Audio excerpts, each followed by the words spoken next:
Hey guys, good morning. This is Simon with Trade and Perform Coaching. I'm just doing a review of the key levels from yesterday. So there's two sets of key levels that come up here. One is based off of options. One is based off of profile. Right. So the way that works is so that you can just see. So let's erase these profiles, and then we'll go F5. And what I'm going to do is on my chart drawings, I'm going to remove the profile settings. Okay, that's what you get left with on the just off the levels based off of options, right? So as you can see here, bring them all in, bring this tighter.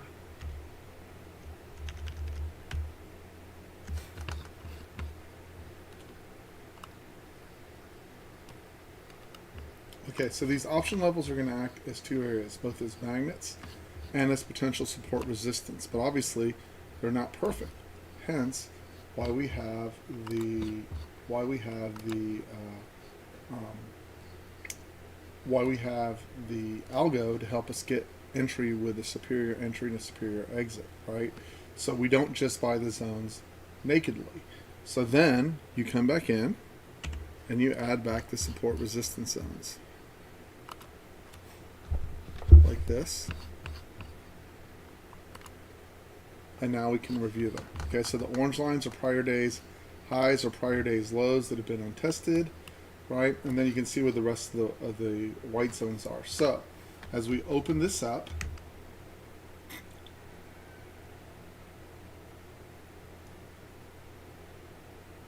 and we'll just go piece by piece.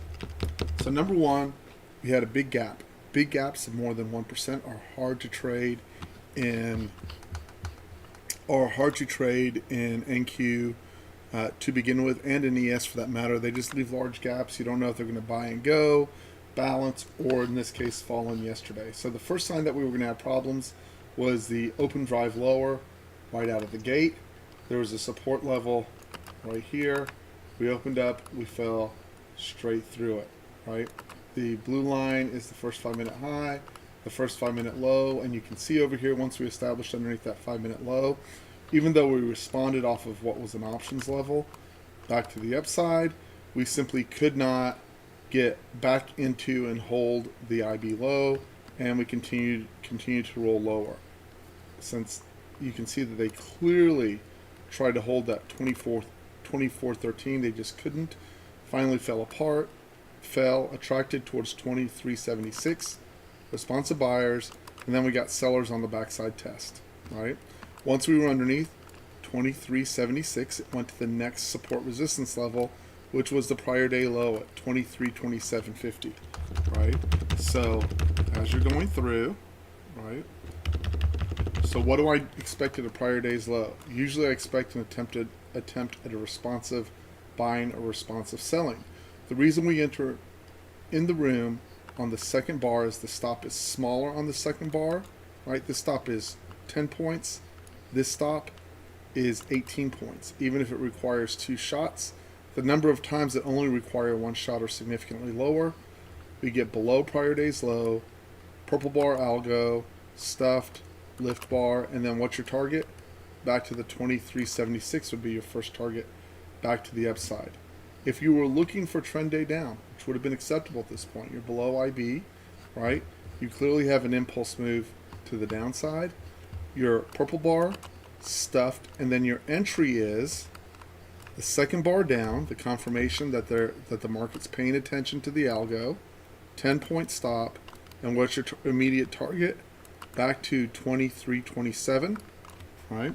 And then your secondary target would be down here, which is prior day's high and also another algo level. So you can see they attempt to hold the prior day's low again the second time, failure, roll to the downside. They don't make it the first time, come back up towards 327 for a backside test, fails, and then finally into the support resistance level. Now, you could say over here, well, Simon, shouldn't have it bounced in that support resistance level? And I'd say, sure, it should have, right? It was a backside test, a prior day's high.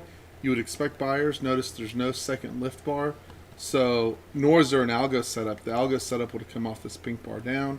No second lift bar, no trade. Where does it move down to?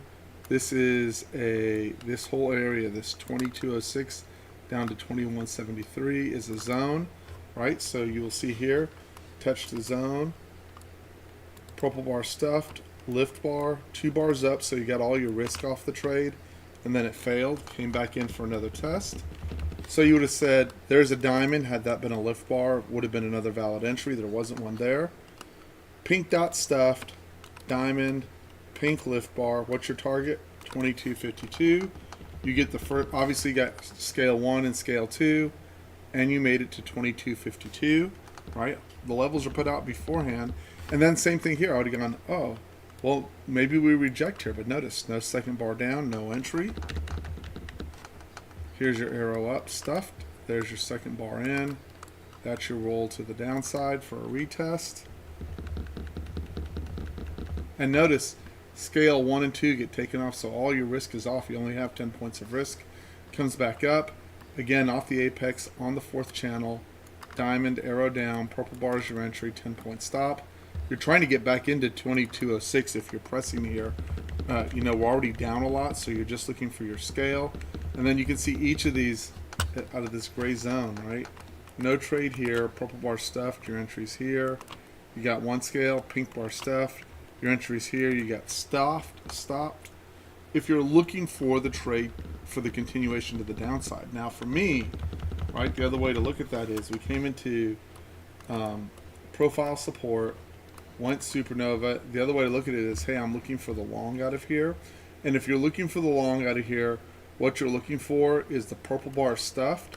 If you wait for the lift bar, you had to get through support and back above prior day's high to make this kick to the upside. It was just a hard trade from there. I think either way, getting that read, it always looks obvious afterwards, but if you'd asked me in real time, I wouldn't have been looking at it in real time, I wouldn't have been very eager about taking the long, just because if you put the context of, we had the great numbers from Micron, they totally reversed it, dropped it on its head. I just wouldn't have been looking long.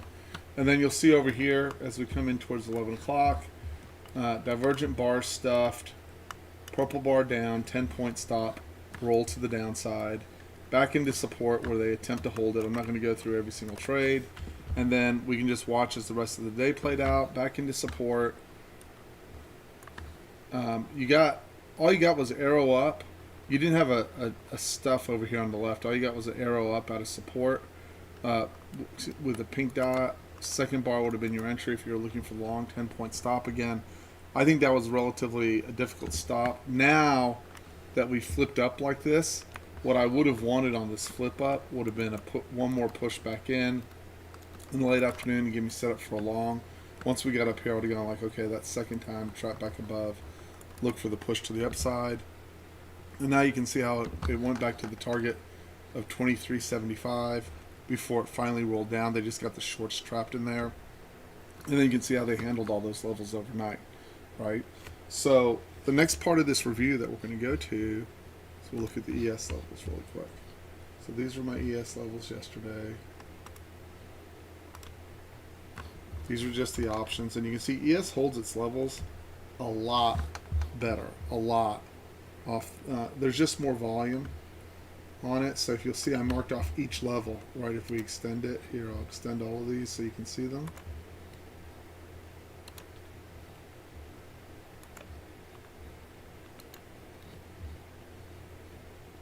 And for me, the important part, so NQ holds its levels just fine too if you enter on process, but what you'll notice on ES is we enter these zones.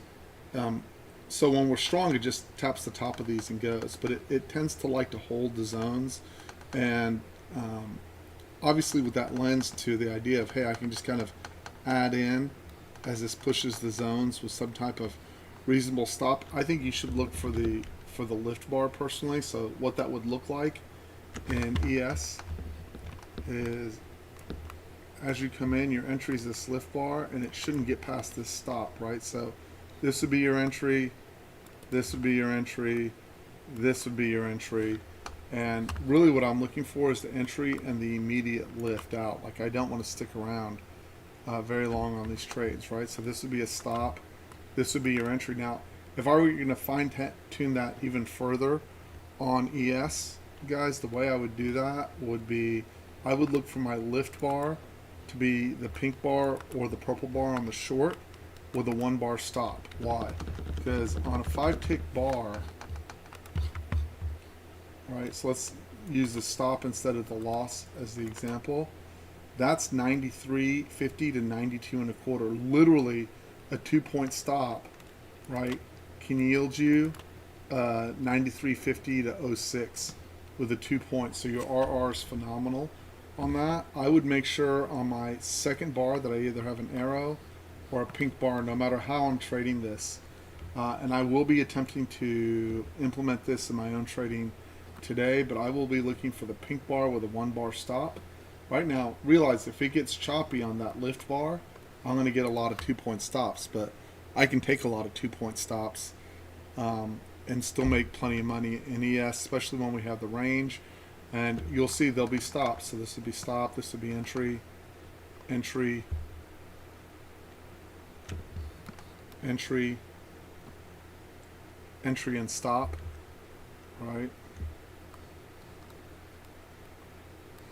You can use the plus sign as an entry. Again, it's always a 1 bar stop, but you want the algo to show up on that second bar. Okay, I don't think there's much else I have to add to that. Again, no entry here. There's no algo on it. If you're looking for the continuation entry here, you only got 1 bar off of it. Entry here, only 1 bar off of it, and no algo over here. This is Asia. So again, it was late in the afternoon. I don't think anyone was looking to short it at that point. So that's what I'll be implementing.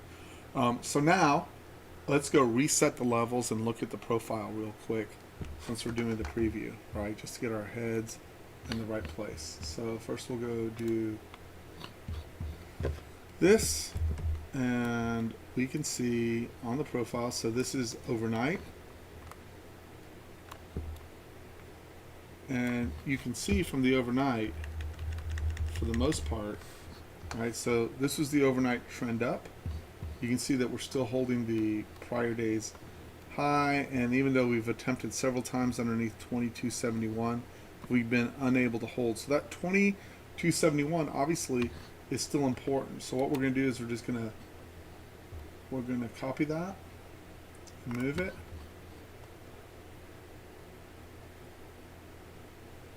up here, and then we're going to delete a couple of levels here. This goes away.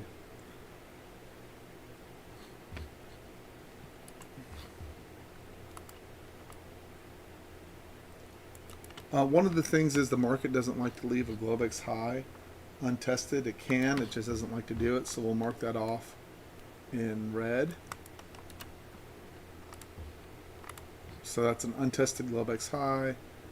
This right here where we failed overnight was a prior day's high. You can see we traded above it and then just carried that continuation to the US session, failed and rolled down. That's now been tested, so we can remove it. All right, and then we need to take this,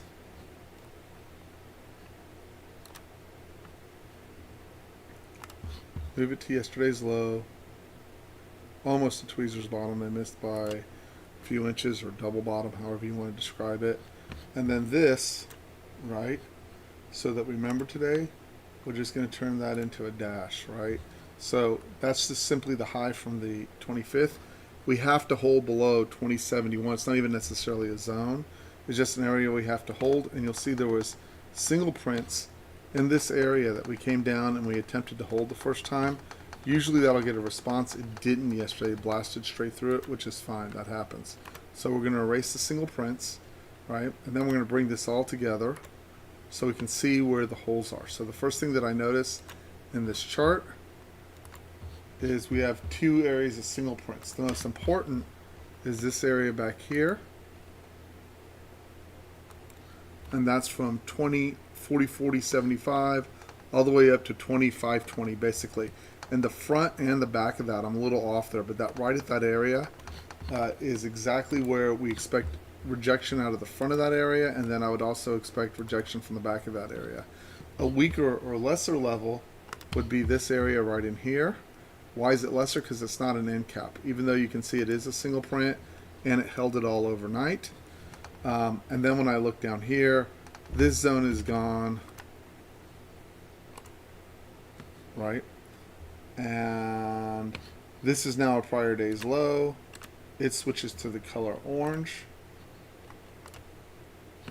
I just color code them so I don't have to label everything every time. All right, so now if I look at the layout for today, just doing that work, right? I have a zone from 2106 to 200065. That's a 40-point zone. I would look for a response out of that area, right? And if you look closely within that area, you will see that there's actually, right, that got filled in overnight. And so the area that's truly untested down there, if I adjust that zone now, here, I'm going to remove that real quick. I'm going to do it like this. Since the top of it got tested, and let's do this, F6, remove the overnight.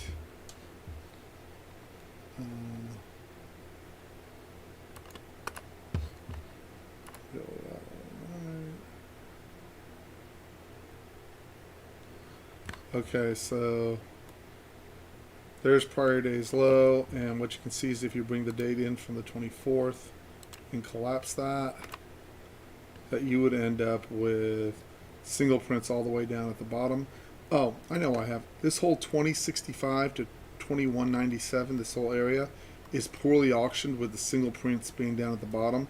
But this whole area needs to be re-auctioned, which means that 206550, I would look for either, so there's three ways you can do it. You can just zip right through it, but usually it'll come back in and chop through here and fill in the volume. So whenever we get here, expect it to spend some time back and forth or slowly grinding, one of the two, but we're going to spend some time in here putting volume back in to this chart from the 24th. And then obviously I'd expect a strong response between 67 and 19950. The rest of the algo has to set up, and there's an anomaly right below it. It's so far down right now, I'm not going to worry about it. Okay, and then yesterday, right, when I look at this area, I have it poorly auctioned below 2200 with prior day's low down there at 2187 area, right? And then this 2271, we've attempted 2 times now, or multiple times, both in yesterday's session and the overnight. They've been proven unable to hold below, so we'll see how they treat that area. It's just more of an area of interest to me than it is an automatic area to trade in, right? So next, well, there's not much more to add. There's an untested prior day's high at 2612 that needs to be tested, and then we have the prior day's low from 925, and this whole area up top was relatively poorly auctioned, so we may spend some time. We're either going to spend time filling in volume up here or come down and fill volume down here, and I'm not sure which it is. Obviously, based on what we're trading, we're more likely to come in and try to fill volume up in this area and in this area, or this whole area in general, than we are down here. We're really going to need some kind of event or news driver to get us down here. And, you know, I understand that yesterday might have seemed bearish to some people, but if you look, we closed above the prior day's high. We closed in the mid of the channel, which is not bearish, right? You would have looked for a close at the low or weakness on the close or an auction that didn't have time to finish out. So I can't conclude that I see anything bearish. And then finally, when you just look at this whole chart, was there some downside price action? Yeah, but look at the chart. Like, explain to me how that chart is bearish. We've just been going up overall, so I'm still in favor of looking for the dips to get longs off the dips, and I'll be working that on ES as well. So that's NQ, so I'm going to just simply print that for the team members, and then I'll add my key options levels later this morning.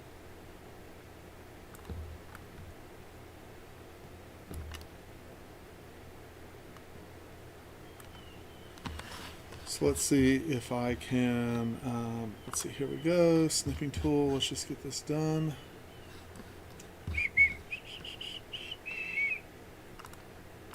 There you are. Move. I'll just take this and do this. And I'll post that.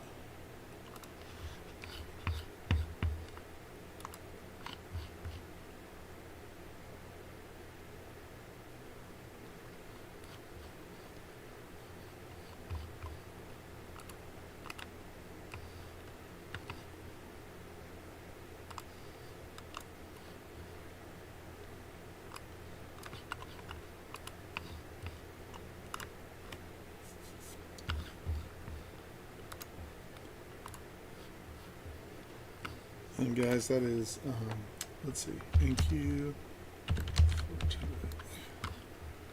And I'll also post that on X.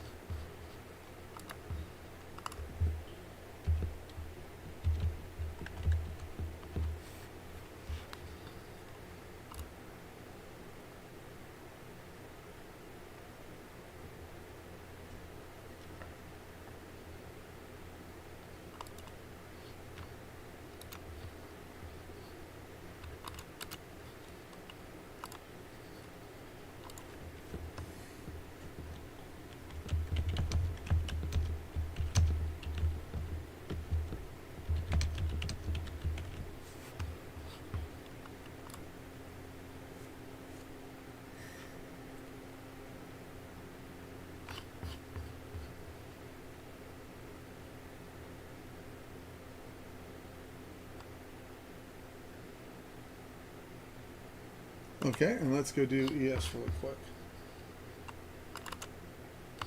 So we can see from yesterday here, we'll hit the end here. So again, we're currently trading 58. We settled at 58.04. We're currently trading at, if we look at the overnight,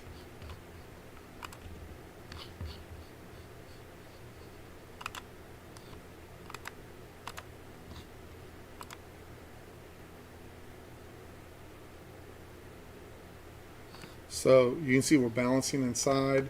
So this is yesterday's session. This is Globex session.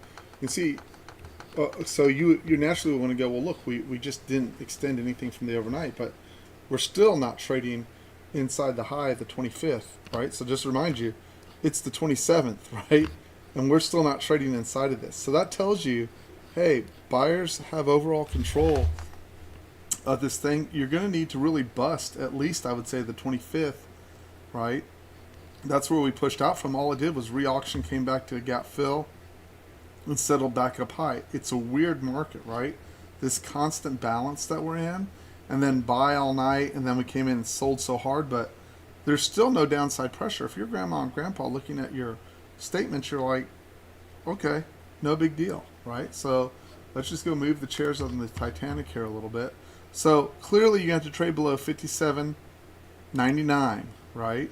We're currently at 58.04, yesterday's high,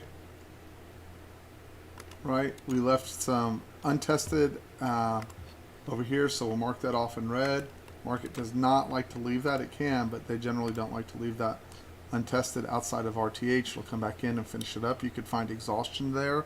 If we get up there, test above, and then fail during the US session, right? And then move the, here's the low. We tested just underneath Globex low, found responsive buying. And if you'll go through this exercise, as admittedly boring as it is, right? A large area of single prints. So what do I expect? Response from the top, response from the back, challenges in the middle, right? That's the easy way to remember. Response from the front, response from the back, challenges in the middle. So you get the same thing up here. Single prints on end caps, again, front, back, right, is where I expect exhaustion. And then you can see you have a small hole, but that's not a single print area. It's just a low volume node, right? And you can see they try to fill in this low volume node here overnight. And then you see from the prior day's low, now that turns into orange. For a prior day's low, that is untested. There you go. And let's see if we have anything else.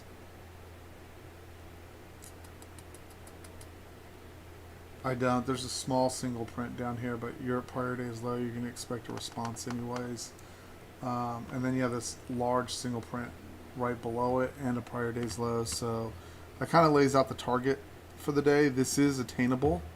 This area, we're at 57.99, right? And so from 5804, from 5804, you get to 57.54. That's 55 points. It's doable for the ranges we have in ES. So all of this is taggable, and those become my support resistance levels. And I'm not going to worry what's above 58.32. I'll use the intraday information to make my decisions.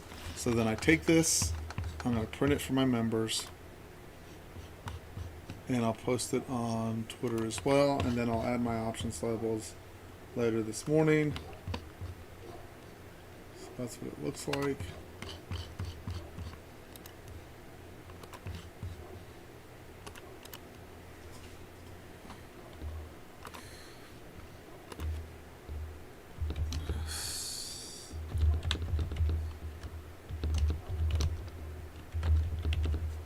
And again, I will be trading the ES levels and the second lift bar, particularly if it has an algo on it. The second lift bar, if how do I get rid of this? There we go. The second lift bar, if I remember to do it and I stay focused on it, which I'm sure I will. So that'll be a 1 bar stop. The stop's really tight on that, and I look forward to taking advantage of that today. Let's see. Yes.